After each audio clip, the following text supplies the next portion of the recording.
Are you serious? So, this is an episode of How to Kill an Hour. We just had to get out the bag. I'm Marcus Bronzy. There's plenty of ways to kill some time out there. Right now, you're killing some time with me, Marcus Bronzy. Me, Funk Butcher. And me, Producer Bill. Aggressive Bill.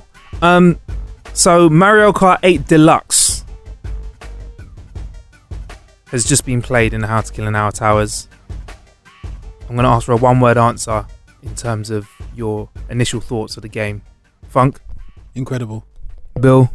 Fun. And that was this episode of How to... so when you got it out of the box, what was the crack, Funk? How was it?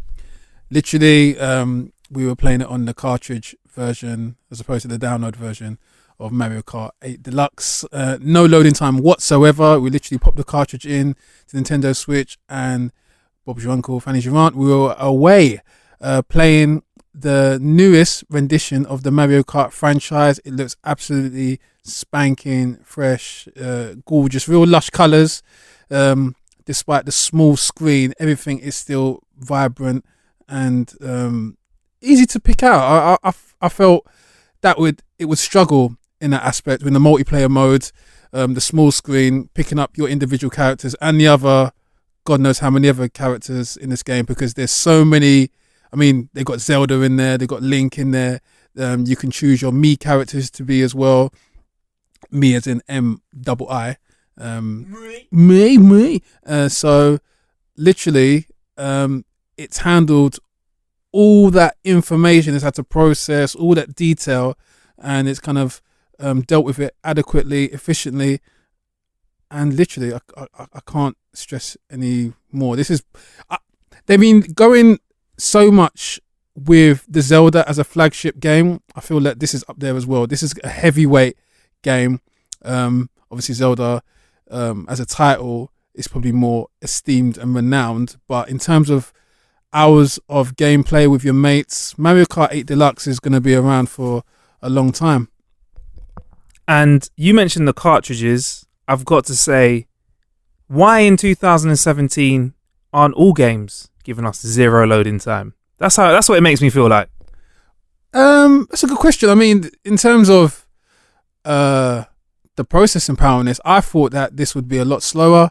There's not a lot of space left on my internal memory on my Nintendo Switch, but yet it's still kind of processing things really quickly. And you think to yourself, well,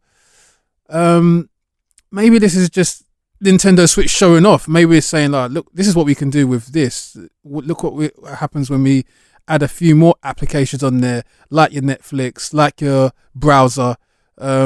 So it seems as if what seemed like a tentative launch, an unsure launch on Nintendo's part. People were saying they didn't have enough titles out there. People were saying that it isn't going to compete. It's silenced a few critics already, having the most sales of any Nintendo console. Its sales coming close to the PlayStation 4 on launch, and it seems that it's showing its pectoral muscles in terms of loading times and power and finesse, really, as well. Heavyweight console, small size. Now, Billy, producer Bill, part of the How to Kill an Hour gang. You also got involved in the first crack at Mario Kart Deluxe. Can you talk us through the tracks that you played? We only played I think it was called Mario, wasn't it? Funk was just called a Mario Kart, like the standard one that you play with, like the very first one. I think it was really good. It brought back a lot of nostalgia for me. I played Mario Kart on the N64 quite a lot. So, I mean, I enjoyed it. It was a lot of fun. I mean, I played it N64. I played the crap out of that game. So, I could see myself playing this hours on end, especially multiplayer, which I played with Funk. I mean, I beat him though. Then again, he did come back in the Grand Prix mode. We had a Grand Prix mode. Oh no, I did. Did I win that as well? Oh! And this is what I like about Mario Kart. So there's 48 tracks to get through. And this is a considerable amount more than there were on Mario 64 or Mario Kart 64. Do you think this is the most Mario Kart 64 like release of Mario Kart since the 64 version? Yeah, entirely. Yeah, I would agree with that statement. I mean, there's 48 tracks. I don't think there's only about 12 or 6 on the N64, wasn't there? But get my way through that, I reckon it'd just keep you busy. I don't think you'd get bored of it, especially with the multiplayer aspect. You can have 4 people on one console, so I can't see this dying out in a few months. I reckon everyone playing this up until Christmas and beyond. So plenty of tracks and loads of characters as well. You mentioned that the multiplayer on here, you enjoyed it. So the multiplayer experience, just to be clear, locally, when you've got one Nintendo Switch, are you limited to the number of players, or what is the limit? It's 4 players. What? So, Not 2? Not 2. So if you've got another console with 2 Nintendo Joy-Cons, if you just slot them in the side of the Nintendo Switch you want to use, it pairs automatically.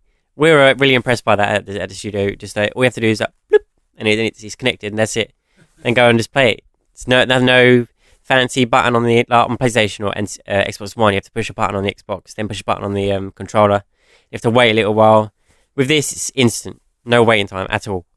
And they've made it nice and simple. So am I right in thinking you can get 4 players around one Nintendo Switch playing a game? What's that like, Funk?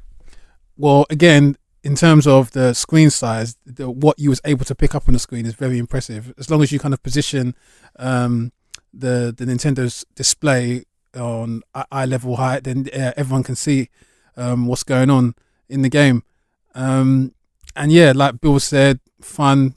It's literally one of the best kind of group games I've played in a long time, and it's going to be one of their strongest group titles alongside FIFA, which is coming out later on in the year. Okay. And Billy also mentioned that this is, well, you agreed that this is the most N64 like. One of the biggest features of Mario Kart, of that version and of Mario Kart over the years, has been battles. How excited are you for battling? Well, it's funny you mentioned that, because me and Funk we gave that a quick spin before, and I didn't really know what I was doing to begin with, because I've never really played battles. But Funk explained it perfectly. The one that we played, you just have to pop the balloons. You got 5 balloons, I think, if I'm correct. You have to pop the balloons, and then whoever's got the most balloons at the end wins. So. And how do you think this? What kind of elements do you think this is going to bring to the Mario Kart Deluxe game? I reckon it just breathe a new breath of fresh air into it. I mean, once you've played the races, you can just jump into this, and it's going to cause a lot of heated debates, I reckon, over who done who. Well, as a former world champion, I understand fully what that's like. What that's like. So they've also got a beginners. They call it beginners welcome, but it's got a smart steering setup, which basically keeps somebody who is brand new to the game or really young children that might not be good at steering on track, so they can play along. What are your thoughts on this? I mean, we didn't get a chance to experience it, but with the Joy-Con controllers, obviously with the Nintendo Switch, I don't know if you've noticed that one of them has the sensor. So what Billy was able to do is physically move the controller, and it acted as a steering wheel without the actual peripheral that you can buy from the Nintendo store. So that's with one of the controllers that comes standardly with the Nintendo Switch. But aside from that, it's very, very, very responsive. I was thinking, okay, well, such a small screen, a little joystick, it's going to have problems controlling it, and it's going to be maybe too sensitive. But it's brilliant in terms of its reactions, even when you're firing your weapons as well. The shoulder buttons, they turn into these little left and right buttons inside the joypad, and again, they're very responsive. Initially, you would think that the space of them would cause a problem, but it doesn't. So you're able to kind of the right one activates the hop, and then the left one activates the firing of the chosen weapons, and it stops the randomizing as well as soon as you kind of select the kind of the icon which gives you your weapons in the battle. But they've just done really, really well, taking quite a complex game and then simplifying it in a very kind of small package and making it user friendly. I think Nintendo have done that really well. Wicked. Small game that packs a punch. It looks like Nintendo are all about quality, not quantity. It's Marcus Bronzy from How to Kill an Hour. And in the next episode, we will discuss what happened when we all went head to head. I'm quietly confident. That's my confidence. How confident are you? How quiet is your confidence? It's not that quiet. How about you, Willie? Well, judging my history today, I reckon I got quite a good chance of winning. I mean, when we do play, you had a little go before you had to shoot away and work. But you decided to leave while you was in 5th position and me and Funk were at the start. Oh. Well, I would say is, Billy, we call that in the industry beginner's luck. And yes, I can confirm that Marcus, he did put a little disclaimer when he started. He joined, started half a lap, and then he left the room for some email, which is more important than this incredible game. But again, yeah, you will find out the real results next time around on How to Kill an Hour. Me and Funk were leading the pack in that bit as well, and just suddenly had to leave the room, and I was like, oh, okay. I did say that I was going to leave the room as soon as we started the race. We were just seeing how many players could play at the same time. Anyway, this is the future champion of Mario Kart Deluxe 8, Marcus Bronzy, signing out. There's plenty of ways to kill some time out there. I've been Marcus Bronzy. I've been Funk Butcher. I've been Producer Bill. I've also been the winner. Bye.